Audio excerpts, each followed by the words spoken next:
port delays due to congestion, quarantines, and shortages of labor and material have the effect of reducing the global supply of available ocean transport. Half the country got paid to stay at home for 6 months and ordered a bunch of stuff from China. When governments worldwide forced lockdowns on their populations, they knew full well what the outcome would be.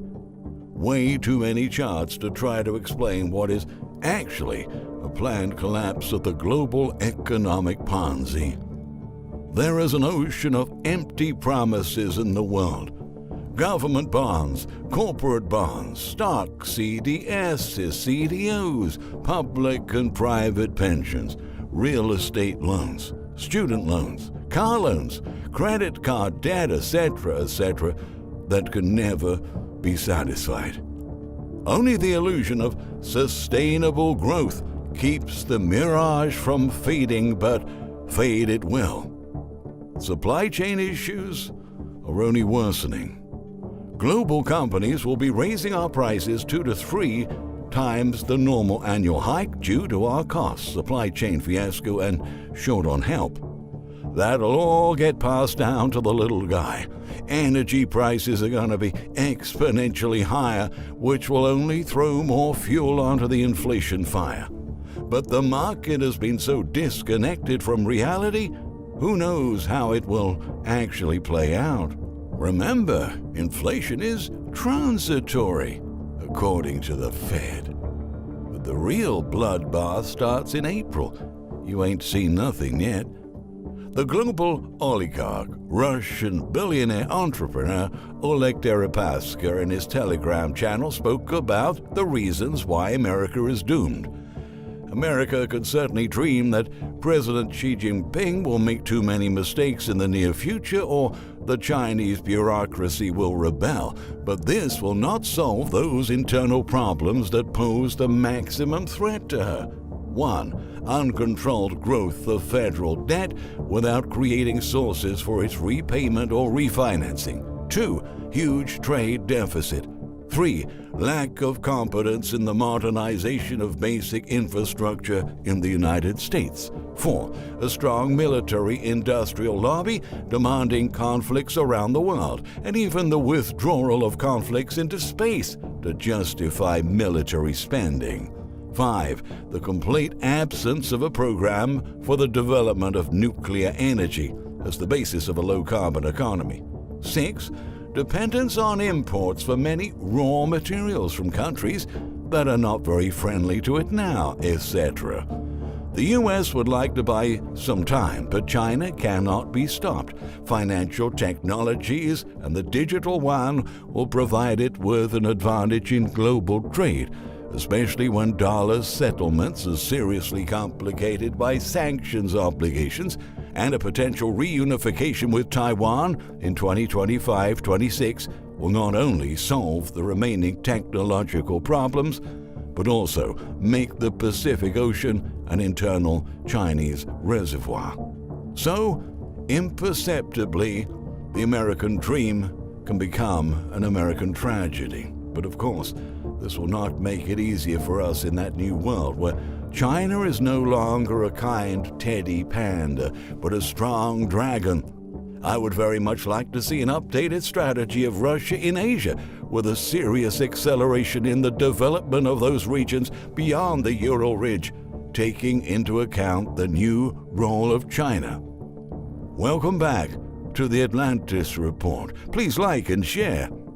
This generation will face planned economic collapse, relentless inflation, depopulation, probably mass starvation, and a push toward worldwide tyranny. I guess we're going back to step 1, hard times. The great majority of boomers finished high school after 1970. They graduated into an economy with sky-high interest rates, mortgages 12 to 15% or more. The Arab oil embargo crashed employment. Then it was the economic idiocy of the Carter years. Most of that applies to the greatest generation in the years after World War II, not to the saintly boomers who are keeping the economy running for now. 10,000 baby boomers retire each day. They have the skills and experience. The supply chain is only gonna get worse because millennials have no skills nor a decent work ethic to take over. There is a reason the boomers are this particular self-centered, arrogant, lecturing type. The boomers' parents were the silent generation, hard-working, patriarchal, religious families and communities with real bounds to each other. Life was hard back then, still very rural, even when the war was over. The typical boomer gets on with professional life in the late 50s, 60s with basically knowing how to read, write, history, literature, basic algebra. Fair enough. There was no need for job centers at this time, since the growth was insane, automation much lower. You could take one job, work one day, quit, walk across the street and start another one. With one salary, the main one, you could find and support a family, take a home loan, and raise children in a still homogeneous so-called patriarchal society. The Cultural Revolution of 1968, its disastrous consequences have not happened yet across the West. In the 60s, thanks to the economic and monetary era, you could buy your own house in a span of 10 to 15 years. The price, even with the late 70s inflation, appears to be so cheap when you look at the surreal price of houses right now. The typical boomer wants to go on a never-ending cruise over the 7 seas across the globe. This eternal cruise is paid by the younger generations, their own descendants, who will live in utter misery in the near future as a counterpart. Boomers do not want to die. They are scared as hell by death, since most reject transcendence and religion. The typical boomer loves the social credit health score, the countless injections of big pharma juice into their veins. They're entitled to their comfort and do not care about what will happen to others after they're gone. The typical boomer has zero clue about what is really going on. He does not know or care about the Great Reset, the fact that our monetary and economical system is a living, dead, putrid ghoul. He only cares about what's on the restaurant menu and his retirement pension. The typical boomer lives in a parallel world where everything goes as usual. I talked with some boomers about what's going on and how their lives were when they were younger. When you speak about some ugly truths, they just switch to an irrelevant subject. They hide their heads in the sand. It amazes me. A minority among them acknowledged that life was easier back in the 60s. Even in the 70s, they lived through a golden era. The whole system is built around the useful idiots which boomers and the woke, Marxist, leftist, pseudo-ecologists really are. Once the boomers are gone, the system will collapse even more over itself. Fine by me. The West is terminally ill anyway. The silent generation had a hard time throughout the Great Depression years. They knew well what hunger and despair were. They were old schoolers by today's moral standard. Patriarchal families not poisoned by materialism, hedonism, and a false abundance, thanks to the Great Depression. Being a patriot had a meaning back then. Hard times create strong men. This was the silent generation. Strong men created a better standard of living for their descendants, the baby boomers. Ultimately, better standards of living just made most of the baby boomers a weak generation, creating hard times later on. Rinse and repeat. Still, votes were already irrelevant back then, even more these days. The technological society uses these computers as a senseless reward for a society that becomes more and more meaningless. It's not a wasteful mentality. It is a technological prison. It is enslavement. Besides, a lot of millennials do not participate in society because they do not have any reason for doing so. I mean, low wages even for skilled jobs. You cannot afford a rent, not even dreaming about owning your house or building a family. Most workplaces look like Dante's Inferno on Xanax.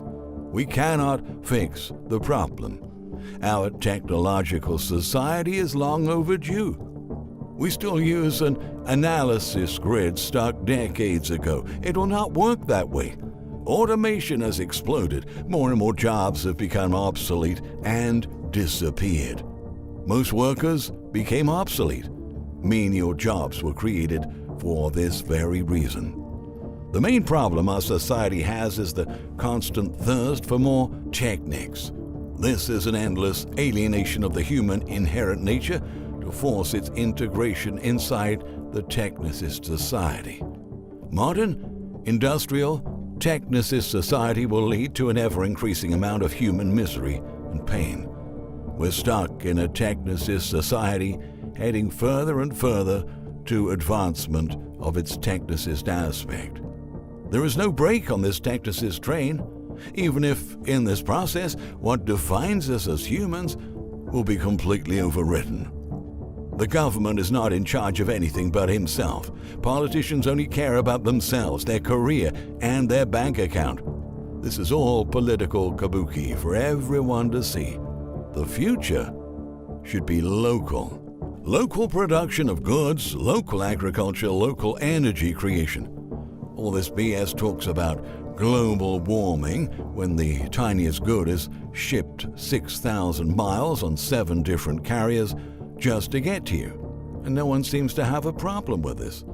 All this talk about global warming, but yet the cheapest, cleanest, and most efficient method of transport was regulated nearly out of existence by the government. And I'm talking about rail, of course. But this won't be allowed.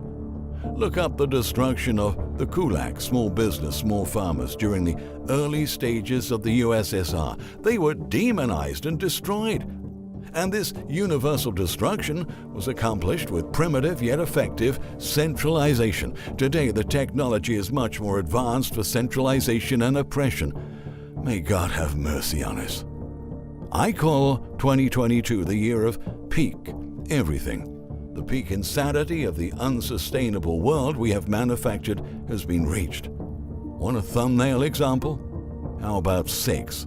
Los Angeles, New York City, Chicago, San Francisco, Detroit, Baltimore. Completely subsidized fantasy lands built on subsidized energy and government welfare. Peak, my friends, peak. There are about to be some major adjustments. Plan accordingly. This was the Atlantis Report. Thank you for your time.